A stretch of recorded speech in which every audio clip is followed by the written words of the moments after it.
இங்க ஒரு அரண்மனையில தன்னை தேடி வரக்கூடிய ஒரு மந்திரவாத பிச்சைக்காரிய பார்த்து இளவரசர் அலட்சியப்படுத்திட்டாரு.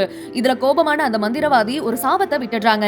இதனால அந்த இளவரசர் ஒரு கொடிய மிருகமாகவும் அந்த அரண்மனையில இருக்கக்கூடிய வேலைக்காரங்க எல்லாம் வீட்டு உபயோக பொருட்களாகவும் மாறிடுறாங்க. எப்போ ஒருத்தங்க மேல உண்மையான அன்பு காட்சியோ அப்போதான் நீ திரும்ப மாறுவ, அப்படி இல்லனா இந்த ரோஜா கடைசி இதழ் விழும்போது நீ இறந்துடுவ அப்படின்னு அந்த மந்திரவாதி சாபம் விட்டுடுறாங்க. இன்னொரு பக்கம் அதிகமா புக் படிக்கக்கூடிய ஒரு பொண்ணு ஒரு கிராமத்துல இருக்காங்க. ஒரு நாள் அவங்க அப்பா ஒரு இடத்துக்கு போகும்போது தவறுதலா அந்த அரண்மனையில போய் மாட்டிக்கிறாங்க. இத தெரிஞ்சுக்கிட்ட அந்த பொண்ணு தன்னோட அப்பாவை காப்பாத்துறதுக்காக அவங்க அப்பாவை சிறையில இருந்து வெளியே தள்ளிவிட்டு தானே உள்ள போய் மாட்டிக்கிறாங்க. அவங்க அப்பாவும் அங்க இருந்து தப்பிச்சு போய் ஊர் மக்கள் கிட்ட உதவி கேட்கலாம் அப்படின்னு போறாரு.